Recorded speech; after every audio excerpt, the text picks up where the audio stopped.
Téhéran est aujourd'hui un régime en sursis, une structure étatique dont l'effondrement s'accélère à une vitesse stupéfiante, forçant le système à s'arrêter sous les yeux du monde entier, alors même que les dirigeants iraniens avaient clamé pendant des années leur capacité à survivre à toutes les crises, fondant toute leur stratégie de survie sur des scénarios de conflits militaires ouverts et de guérillas asymétriques. Mais ce conflit armé direct n'a pas eu lieu et a laissé la place à une stratégie bien plus vaste, ingénieuse et dévastatrice. Un blocus total, une strangulation méthodique qui est en train de paralyser l'intégralité du système, sans qu'un seul coup de feu n'ait besoin d'être tiré. Et même dans l'hypothèse où les États-Unis n'engageraient aucune action militaire directe,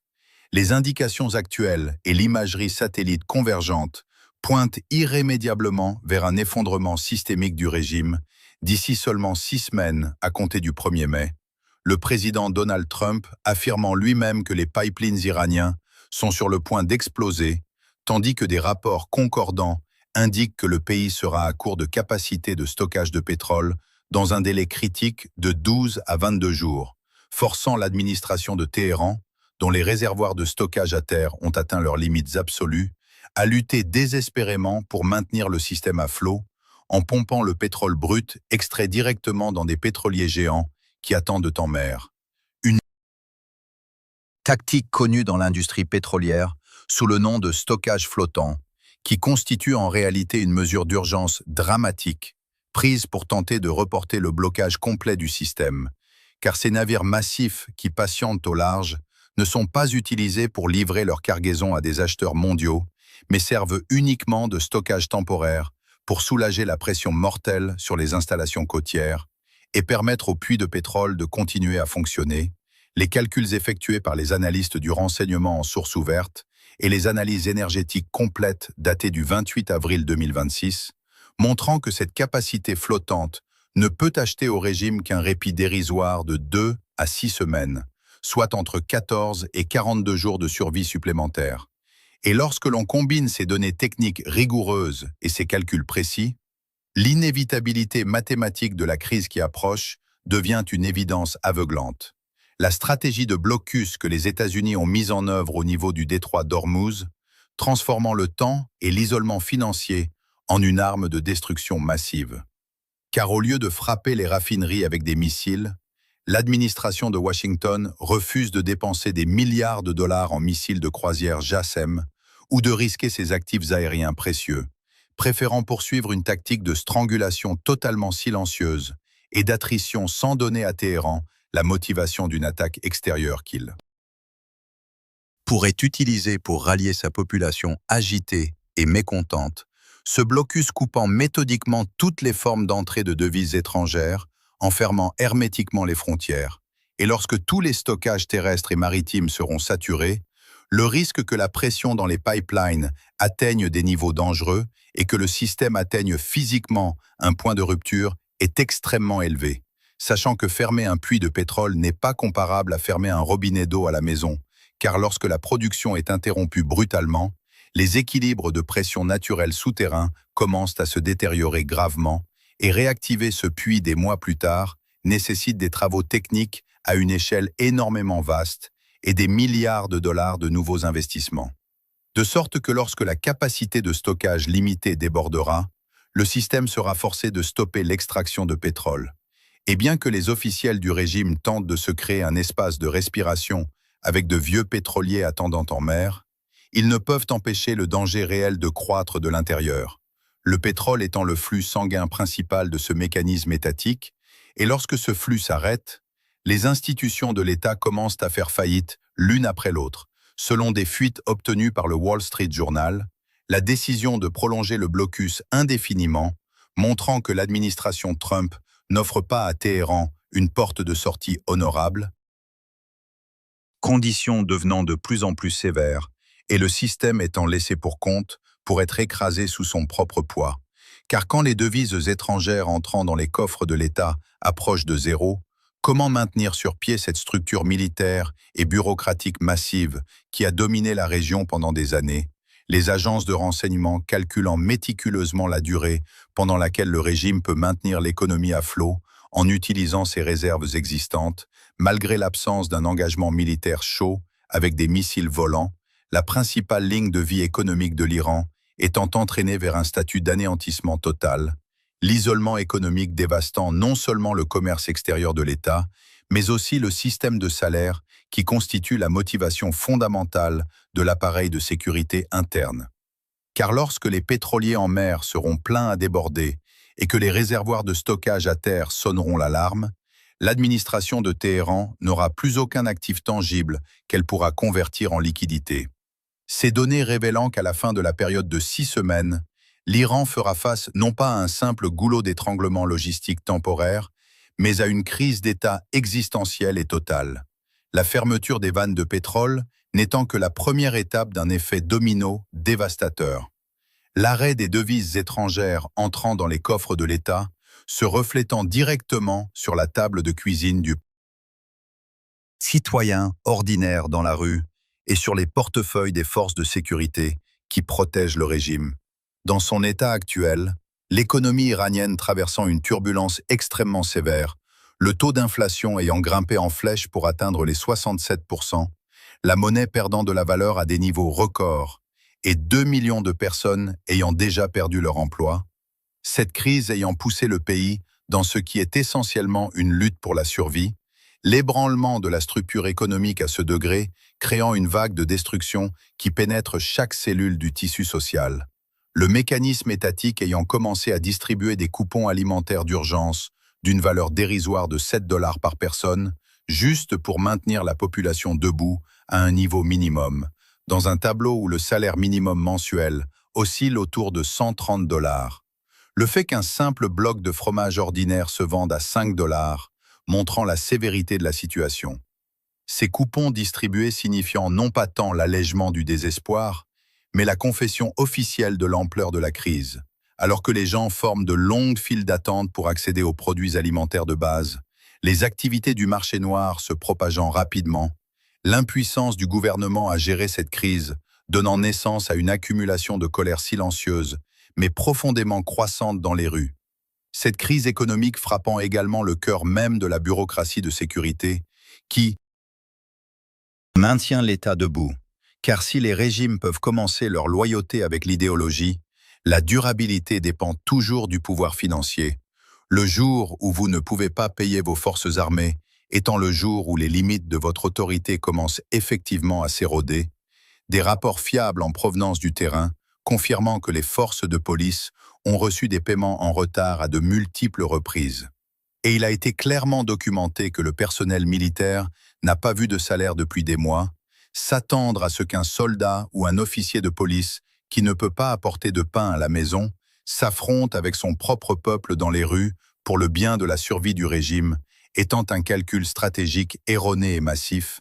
Actuellement, les cas de désertion à tous les niveaux au sein des forces de sécurité iraniennes montrant une augmentation sérieuse. L'érosion et les pertes disciplinaires dans l'armée régulière prouvant que le système pourrit de l'intérieur. Cette fragilité extraordinaire au sein de l'appareil d'État posant progressivement les bases d'une vague de mutinerie massive. Les salaires impayés apportant non seulement des désertions individuelles, mais aussi l'affaiblissement de la chaîne de commandement au niveau de commandement supérieur. Une structure qui ne peut pas trouver de policiers motivés pour patrouiller dans les rues, qui ne peut pas garder ses soldats dans leurs unités pour garder les frontières devenant fragiles, même sans une opération militaire de l'extérieur, le blocus faisant ce que l'intervention militaire ne pourrait pas faire, détachant les ressources humaines qui forment l'armure protectrice du régime du système, par la famine financière bien sûr, cette onde de choc ne se limite pas aux seules frontières de l'Iran. Le blocus américain transportant également de lourdes factures qui se reflètent sur les marchés mondiaux, selon une analyse compilée par le Wall Street Journal à partir des données du marché mondial, les prix de l'essence sur le marché intérieur américain ayant augmenté pour atteindre 4,18 $ le gallon, pressant les consommateurs, les prix mondiaux des engrais ayant grimpé à 90% au-dessus des niveaux d'avant la crise, menaçant le secteur agricole, les chaînes d'approvisionnement mondiales souffrant de blessures graves dues à ce verrouillage géopolitique. Cependant, L'administration de Washington considère ces coûts comme un prix stratégique nécessaire et choisit de porter ce fardeau. Dans le plan à long terme, surmonter ces fluctuations de l'économie mondiale plutôt que de dépenser des munitions coûteuses, s'imposant comme un choix hautement rationnel pour affaiblir l'Iran de l'intérieur. Le régime pariant que les États-Unis se fatigueront des fluctuations économiques mondiales et allégeront la pression. Mais la décision de la Maison-Blanche de prolonger le blocus montre que ce pari se retournera contre Téhéran. Alors que la fenêtre de 6 semaines se rétrécit, la sécheresse financière à l'intérieur, alimentant un environnement de chaos total, les tentatives du public de retirer leurs petites économies des banques, l'accès aux produits de base atteignant un point d'arrêt, et l'incertitude dans les rues provoquant l'évaporation rapide de l'autorité civile de l'État, pendant que la crise économique frappe les rues, une guerre de pouvoir féroce et impitoyable se déroule dans les couloirs politiques fermés de Téhéran, alors que l'on s'attendrait à ce que le mécanisme étatique s'unisse autour d'un esprit commun pendant les moments de crise, la situation en Iran suivant une voie totalement différente. Les lignes de faille entre l'aile du gouvernement civil et l'aile militaire, en particulier le CGRI, se fracturant avec un grand fracas, les dirigeants civils voyant la tempête approcher, s'efforçant de garder les canaux diplomatiques ouverts afin d'arrêter le saignement et de fournir un soulagement au pays, comme le transmet le bulletin de crise d'Al Jazeera, daté du 12 avril 2026, la directive du ministre des Affaires étrangères d'ouvrir le détroit d'Ormuz au trafic maritime civil était un reflet clair de cette approche pragmatique. Mais cette étape raisonnable de l'autorité civile a été instantanément sabotée par les faucons militaires. Le jour même de la directive du ministre des Affaires étrangères, la marine du CGRI prenant une décision radicale, attaquant des navires dans la région et maintenant effectivement le détroit fermé. Cette action n'étant pas seulement un message dur au monde extérieur, mais aussi l'indicateur indéniable que la division interne avait atteint un point où le gouvernement civil avait complètement perdu l'initiative de prise de décision, le CGRI ayant saisi de force le volant du pays des mains des politiciens civils, le président, le Parlement et la bureaucratie des affaires étrangères, étant progressivement isolés des mécanismes de prise de décision stratégique, mais la saisie du pouvoir par l'aile militaire contient un paradoxe insoluble en soi. Le CGRI ayant pris la barre de l'État, mais étant complètement dépourvu des ressources économiques pour financer la structure massive qu'ils ont saisie, les salaires de millions de fonctionnaires et les services publics, détenir le pouvoir quand les coffres sont vides, signifiant assumer seul tout le coût politique et social de la crise. D'un côté, des cadres civils qui veulent s'asseoir à la table de négociation et alléger les sanctions attendent impuissants. De l'autre, des commandants de la ligne dure qui qualifient cela de trahison tentent de maintenir le statu quo. Sur le front diplomatique, les gesticulations de Téhéran s'écrasant contre le mur froid que Washington a construit, comme le reflètent les rapports diplomatiques de CNBC datés du 1er mai 2026, l'Iran tentant de gagner du temps et de briser le blocus en transmettant de nouvelles propositions de cessez-le-feu mises à jour par l'intermédiaire du Pakistan, alors que ces initiatives diplomatiques causent des fluctuations à court terme sur les marchés mondiaux, elles ne changent pas la réalité réelle sur le terrain, l'administration Trump ne menant pas un processus de négociation classique, mais façonnant plutôt la situation conformément à ses propres objectifs stratégiques, sur la table ne se trouvant pas des concessions mutuelles à négocier, mais des conditions extrêmement lourdes imposées par Washington, les États-Unis sachant mathématiquement que le temps travaille en leur faveur et préférant attendre plutôt que d'entrer dans une escalade militaire, la patience ici étant devenue une arme aussi grande que le blocus lui-même, les références historiques montrant assez clairement où finissent les régimes qui ne peuvent pas payer les salaires et dont l'autorité civile a été brisée. Les systèmes qui perdent la capacité de financer leurs forces armées, se désintégrant de l'intérieur sans être soumis à une intervention militaire majeure de l'extérieur, la dissolution de l'Union soviétique en 1991, la chute du régime de Kadhafi en Libye en 2011, ou l'effilochement du régime d'Assad en Syrie en 2024, s'étant fondamentalement produit à travers les ruptures que la même crise financière à créer dans la bureaucratie de sécurité. En Iran aussi, l'horloge tourne avec le même mécanisme. L'aile pragmatique au sein du CGRI, le segment qui transfère les richesses du pays vers des paradis sûrs à l'étranger depuis des années, sentant la destruction approcher, au moment où ils comprendront que le système fera complètement faillite, la probabilité étant élevée qu'ils sacrifient l'aile idéologique rigide pour sécuriser leurs propres actifs et avenirs, cette division nette au sein du régime posant les jalons d'un coup d'État de palais ou de purge de haut niveau dans un avenir proche. Alors que le blocus continue, les divisions à l'intérieur s'approfondissant davantage, l'argent s'épuisant et le mécanisme étatique se verrouillant lentement, le système qui a mené des luttes d'influence à travers la géographie du Moyen-Orient pendant des années, devenant maintenant la victime de sa propre impasse stratégique et de l'encerclement financier de l'Amérique. La réponse à la question de savoir ce qui se passe après le débordement des réservoirs de pétrole étant assez claire, les lignes de production s'arrêteront, les gouttes de devises coulant vers le trésor se tariront, et l'économie commencera à se dissoudre, en commençant d'abord par l'appareil de sécurité. Cet encerclement, qui maintient Téhéran en position piégée, érodant rapidement la capacité même de l'Iran à exister en tant qu'État. Les pétroliers chargés de pétrole, attendant au large des côtes de l'île de Kish, n'étant rien d'autre que des mirages temporaires, reportant la fin approchante du régime, les données analytiques révélant avec une certitude mathématique que les capacités de stockage atteindront leurs limites d'ici 6 semaines. Quand ce moment arrivera, les pompes se tairont, les puits de pétrole se fermeront et la ligne de vie soutenant l'économie sera coupée, un État ne pouvant survivre à une équation où il ne peut pas payer ses forces armées, où il manque de ressources humaines pour enrôler ses enfants sous les drapeaux,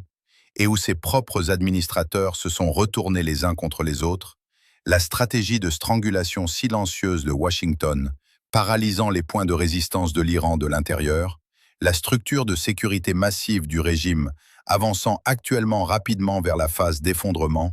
le temps s'écoule, l'argent s'épuise. Pour Téhéran, le processus d'effondrement se mesurant désormais non pas par des missiles, mais par une horloge qui tourne directement, alors que ces 6 semaines mortelles se déroulent, qui est le véritable pouvoir détenant l'État en otage de l'intérieur, et pourquoi reste-t-il là à regarder cette destruction se dérouler, quand nous rassemblons tous ces développements, la réalité structurelle qui émerge est celle-ci. L'Iran ne peut plus être analysé comme un État au sens traditionnel. L'Iran est une structure où un puissant réseau paramilitaire détient une influence décisive sur les forces armées et les institutions politiques. À son cœur, le guide suprême Ali Khamenei étant dans un coma, inconscient de sa propre nomination, l'autorité réelle du président Pezeshkian étant extrêmement limitée, même s'il n'est pas en résidence surveillée. Le commandant du CGRI Vahidi, gérant la guerre tactique et torpillant chaque canal diplomatique, et Ghalibaf, chef de l'équipe de négociation, ayant été écarté par l'aile militaire de son propre régime, bien qu'il soit lui-même issu du CGRI, quand nous analysons cette structure, ce que nous voyons est une organisation militaire déguisée en État. Le CGRI n'étant pas seulement une armée, c'est aussi le plus grand acteur économique de l'Iran. Un empire massif dans la construction, les télécommunications, la pétrochimie et la banque. Si la paix vient, cet empire est remis en question. Si la guerre continue, il grandit. C'est la raison structurelle pour laquelle les allégations de résidence surveillée, vraies ou non, semblent si logiques. Pour le CGRI, la paix étant plus dangereuse que l'effondrement économique, 5 explosions ayant été signalées à Téhéran ce matin, à moins d'1 minute d'intervalle, puis des sources iraniennes ayant déclaré qu'il s'agissait de systèmes de défense aérienne en cours de test et qu'il n'y avait pas d'attaque. C'était un exercice, mais son moment est préoccupant. Revendication de coup d'État, expiration du cessez-le-feu, déploiement de missiles et exercices de défense aérienne, le tout au cours des mêmes 24 heures. L'Iran se préparant soit à la guerre, soit envoyant à son propre peuple le message que nous contrôlons la situation, peut-être les deux, et cette fragilité rend l'Iran plus facile à manipuler pour les acteurs externes. La Russie et la Chine pouvant voir le CGRI comme un partenaire préféré parce que les régimes militaires sont plus prévisibles dans leur rigidité idéologique. Mais cette même rigidité privant l'Iran de flexibilité diplomatique et augmentant le risque d'escalade à chaque point de crise,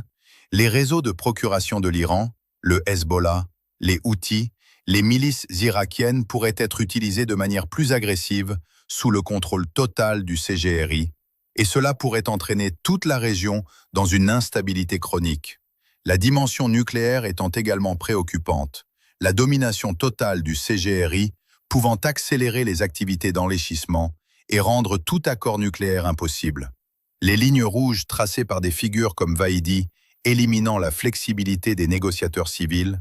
l'approche du seuil nucléaire militaire pouvant déclencher une course aux armements régionales, l'Arabie saoudite et la Turquie pouvant faire face à des pressions pour lancer leur propre programme nucléaire, et la probabilité d'une intervention militaire israélienne préventive augmentant parce que sous la domination du CGRI, la diplomatie ne fonctionne plus. Les 6 prochaines semaines portant la nature d'un présage, un changement qui redessinera la carte géopolitique du Moyen-Orient.